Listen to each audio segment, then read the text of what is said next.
ব্ৰহ্ম মুহূৰ্তত যেতিয়া আপুনি শুৱাৰ পৰা উঠিব এনেকৈ 3 বাৰ যদি আপোনাৰ মনৰ মনোকামনা ব্যক্ত কৰে তেন্তে সেই ইচ্ছা লগে লগে পূৰণ হ'ব। আপোনাৰ যিয়েই ইচ্ছা নহওক লাগিলে ভৌতিক বস্তু ইচ্ছা হ'ব পাৰে, চাকৰি সম্বন্ধীয় ইচ্ছা হ'ব পাৰে বা নতুন ঘৰ, ধন সম্পত্তি ধৰণৰ ইচ্ছা হ'ব পাৰে। আপোনাৰ যিয়েই ইচ্ছা নহওক লাগিলে সকলোখিনি ইচ্ছা পূৰণ হ'ব এই সময়খিনিত। যদিহে ব্ৰহ্ম মুহূৰ্তত আপুনি 3 বাৰ এনেকৈ কয়, এই সকলো কথা এই ভিডিঅ'টোৰ মাধ্যমেৰে জানিব পাৰিব। নমস্কাৰ প্ৰিয় দৰ্শক, আন এটা আধ্যাত্মিক তথা জ্ঞানবৰ্ধক ভিডিঅ'লৈ আপোনাক আন্তৰিক স্বাগতম জনাইছো। ব্ৰহ্ম মুহূৰ্তত কি ক'ব লাগিব সেয়া জনাৰ পূৰ্বে আপুনি জানিব লাগিব ব্ৰহ্ম মুহূৰ্তৰ সময় কোনখিনি। মই মোৰ চেনেলত ব্ৰহ্ম মুহূৰ্তৰ সময়ৰ কথা উল্লেখ কৰিছো, তথাপিও আকৌ এবাৰ কৈ দিওঁ ব্ৰহ্ম মুহূৰ্তৰ সময়খিনিৰ বিষয়ে। আপুনি কেৱল মনত ৰাখিব পুৱতি নিশা 3 বজাৰ পৰা 5 বজাৰ সময়খিনিক ব্ৰহ্ম মুহূৰ্তৰ সময় বুলি কোৱা হয়। আচলতে 3:36 পৰা 5:30 থাকে ব্ৰহ্ম মুহূৰ্তৰ সময়। আপুনি যি স্থানত থাকে সেই স্থানত সূৰ্য কেইটা বজাত উদয় হয় সেয়া এবাৰ চাই ল'ব। সূৰ্য উদয় হোৱাৰ 1.5 ঘণ্টাৰ পূৰ্বে এই সময়খিনি আৰম্ভ হয়। এই সময়ত আমি যেনেকৈ কওঁ তেনেকৈ যদি আপুনি কৰে তেন্তে আপোনাৰ সকলো মনৰ ইচ্ছা পূৰণ হ'ব। আপুনি সকলো ধৰণৰ সুখ সুবিধা লাভ কৰিবলৈ সক্ষম হ'ব। প্ৰিয় দৰ্শকবৃন্দ, প্ৰতিজন মানুহৰ মাজতে কিবা নহয় কিবা অভাৱ থাকেই। কোনোবাই পঢ়া শুনাত আগবাঢ়িব বিচাৰে, কোনোবাই ব্যৱসায় বাণিজ্যত সফল হ'ব বিচাৰে, কোনোবাই চৰকাৰী চাকৰি পাব বিচাৰে, বহুতেই নিজক আগুৱাই নিব বিচাৰে, কোনোবাই সাংসাৰিক সুখ বিচাৰে, কোনোবাই ধাৰ ঋণৰ পৰা মুক্ত হ'ব বিচাৰে। এনেকুৱা অলেখ অজস্ৰ বস্তু কামনা কৰে প্ৰতিজন মানুহেই, আৰু এইবোৰৰ পৰা বঞ্চিত হ'লেই মানুহ অসন্তুষ্ট হৈ পৰে। কোনোবাই ধৰ্মীয় দিশত আগুৱাব বিচাৰে, পৰমাত্মাৰ সৈতে সংযুক্ত হ'ব বিচাৰে। সকলোৰে কিবা নহয় কিবা ইচ্ছা থাকেই, আৰু এই ইচ্ছাবোৰ পূৰণ কৰাৰ সুযোগ ব্ৰহ্ম মুহূৰ্তই আনি দিয়ে। ব্ৰহ্ম মুহূৰ্ত এনেকুৱা এক সময় যিখিনি সময়ত সমগ্ৰ দেৱী দেৱতাই বিচৰণ কৰি থাকে বুলি এক গভীৰ বিশ্বাস কৰা হয়। সকলো ঠাইতে তেওঁলোকৰ শক্তি বিয়পি থাকে। এই সময়খিনি সঠিক প্ৰয়োগ কৰি আপুনি ধ্যান কৰে তেন্তে সেইখিনি পাবলৈ সক্ষম হ'ব যিখিনি আপুনি জীৱনত বিচাৰে। আমাৰ পূৰ্বপুৰুষ ককা আইতাসকলে এই ব্ৰহ্ম মুহূৰ্ততে শুৱাৰ পৰা উঠিছিল। ঋষি মুনিসকলেও এই ব্ৰহ্ম মুহূৰ্ততে শুৱাৰ পৰা উঠিছিল।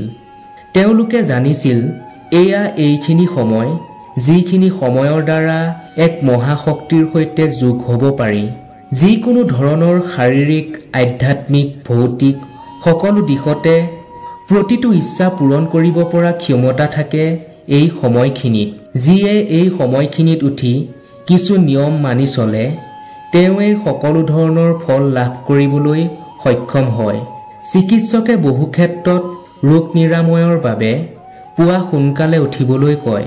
যেতিয়া আপুনি পুৱা সোনকালে উঠিব তেতিয়া কি হ'ব জানেনে? সেয়া বুজি লওক। বাতাবৰণত এক মহাজাগতিক শক্তি থাকে এই ব্ৰহ্ম মুহূৰ্তত।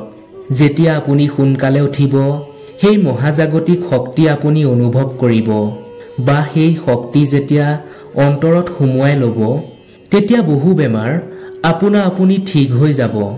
আপোনাৰ চেতনাৰ স্তৰ বহু ওপৰলৈ গুচি যাব। সেইবাবে 3:30 পৰা 4 বজাৰ ভিতৰত শুৱাৰ পৰা উঠি বিচনাতে বহি ল'ব। যদি বিচনাৰ পৰা উঠি ক'ৰবাত বহিব খোজে তেন্তে যিকোনো এক শান্তিৰ ঠাইত বহি ল'ব য'ত আপুনি সুখ অনুভৱ কৰে। লাগিলে পূজাঘৰৰ সন্মুখতো আপুনি বহি ল'ব পাৰে। বহি ধ্যান কৰক। কেনেকৈ কৰিব সেয়াও জানি লওক।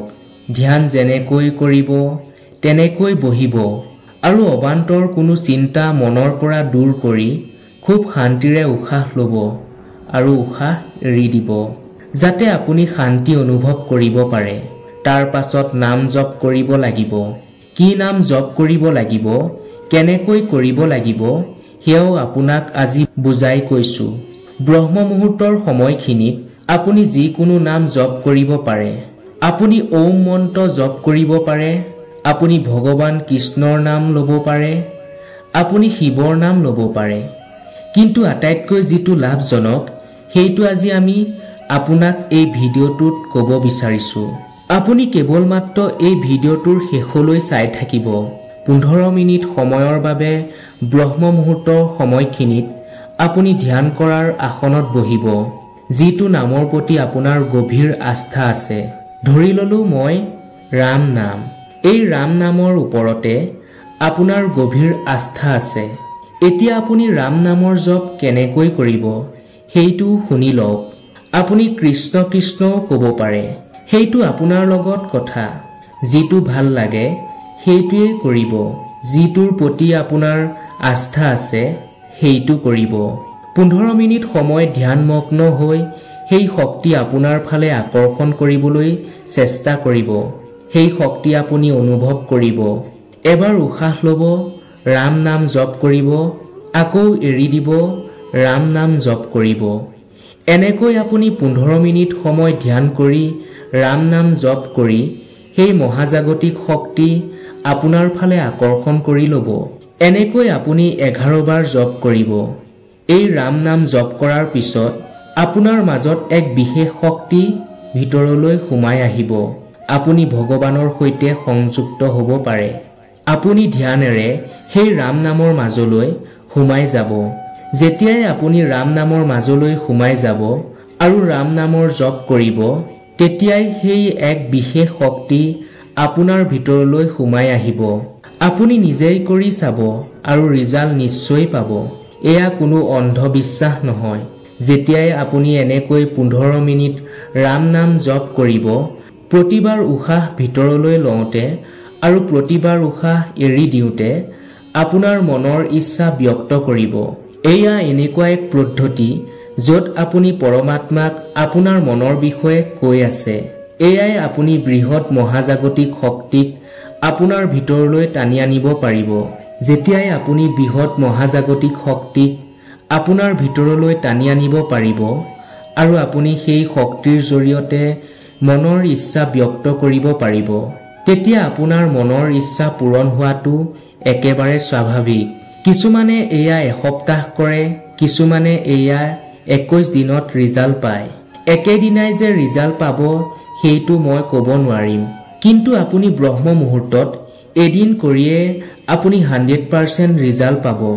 গতিকে এইখিনি যদি আপুনি ব্ৰহ্ম মুহূৰ্তত কৰিব পাৰে, তেন্তে নিশ্চিতভাৱে আপুনি এটা ভাল ফল লাভ কৰিব। এই সময়খিনিত পৰমাত্মাৰ সৈতে সংযোগ হৈ আপোনাৰ প্ৰাৰ্থনা যেতিয়া নিবেদন কৰিব, তেতিয়া আপুনি বিচাৰি থকা সকলো মনৰ ইচ্ছা পূৰণ হ'ব। আজি এবাৰ চেষ্টা কৰি চাব। কালিলৈ কমেণ্ট কৰি জনাবলৈ একেবাৰে নাপাহৰিব।